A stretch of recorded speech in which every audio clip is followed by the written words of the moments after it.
Are you sick and tired of trying to recruit new employees and all you get is instead unqualified prospects? Are your job interviews wasting a huge amount of your time for getting absolutely no results? If that's you, you have arrived at the correct video. Kevin Weir, Action Coach Business Coaching, helping you achieve your business dreams. Now in this video, we're going to go over some recruiting strategies that you probably have really never employed before in your business. And if you have, you've not done it correctly. And by the time end of this video, you're going to have a fresh perspective on where to find your next best employee. Let's go ahead and get started. Now, one of the things that we know is that the job market has dramatically changed. We're not seeing a lot of traffic going onto hiring boards. Let's get real with each other. Your next employee probably isn't even looking for a job right now. Why is that the case?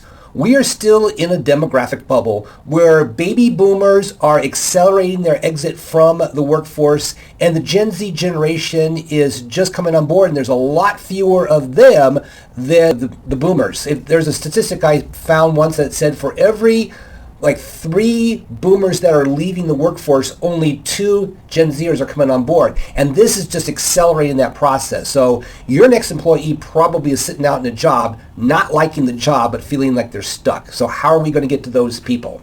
So think about this.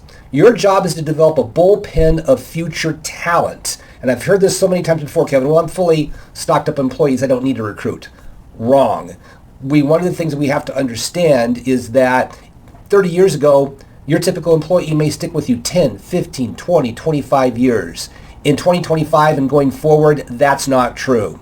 And so you have to basically start looking to recruit talent all the time, no matter where you are in your business cycle. I want to go through 5 different places that you probably have not been recruiting, and I have found them to work brilliantly well. The first one is employee referrals. Your employees should be your best recruiters. Now, obviously, if you aren't managing and leading your team effectively, why would your employees want to recruit more people into their dull, boring, and uninspiring culture? So keep that in mind. Now, what can we do to get employees to recruit for us? Number one, why not pay them a bonus? I had this one employee one time that put together a very ingenious recruiting methodology, and the kicker is that if somebody got hired, that if the employee stuck for 90 days, that new employee stuck for 90 days, the person who referred him would get a $500 bonus. It's amazing what that did for recruiting numbers.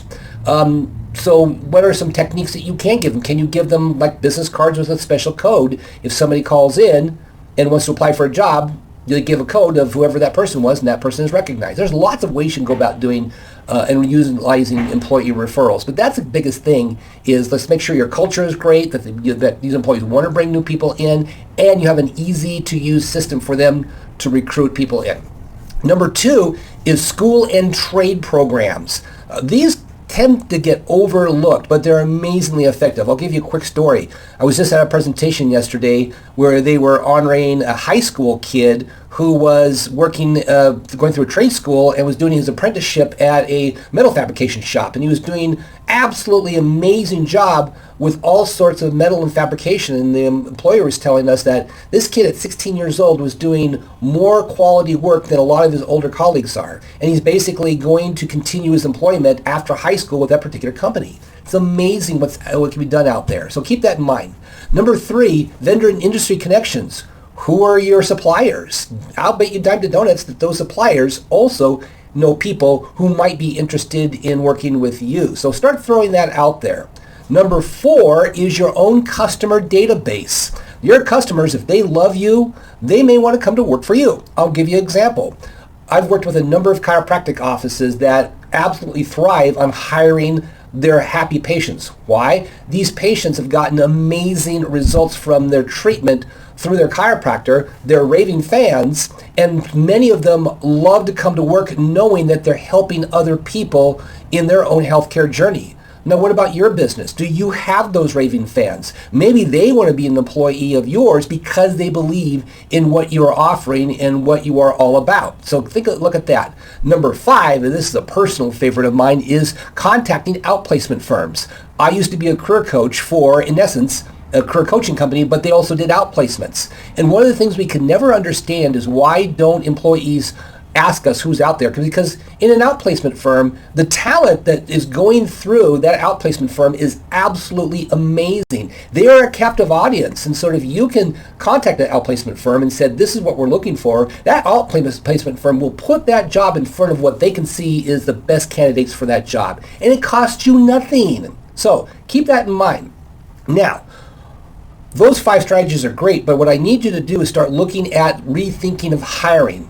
What you want to do is, too many people out there in business are looking and hiring for resumes. They want to get the resume and look at that and going, that's not a fit. But you need to hire for values. Now, here's the key. Alignment over experience. Now, obviously, you don't want to try to train somebody who just will never, ever, ever be qualified to do the job. But if you prioritize experience and skills over values and alignment, then you're taking the totally wrong approach. You want people who are going to grow with you. Yes, you may have to do some extra training to get somebody up to speed, but those are the people who are going to sit with you, are going to be with you long term. So think about this. You can always train skills, but you can't train character. That's a key principle we have to take a look at here. So let's do this. I want you to pick one new talent pool, not 5, not 4, one that you're going to start this week and start building relationships within that. Could be you might want to email your local trade school. It could be putting an employee recruiting program together. It could even be putting going to your website and putting a hiring section in your website that will attract individuals. Probably a lot of them might be your customers. That's how small business scales, not by chasing applicants, but by building a team. So now, what I want you to do is I want you to take the business success quiz below, and then let's schedule some time with each other to discuss your hiring challenges and what are strategies that you can do that's going to get you your next best employee. I look forward to talking with you. Go out there and make it a great day.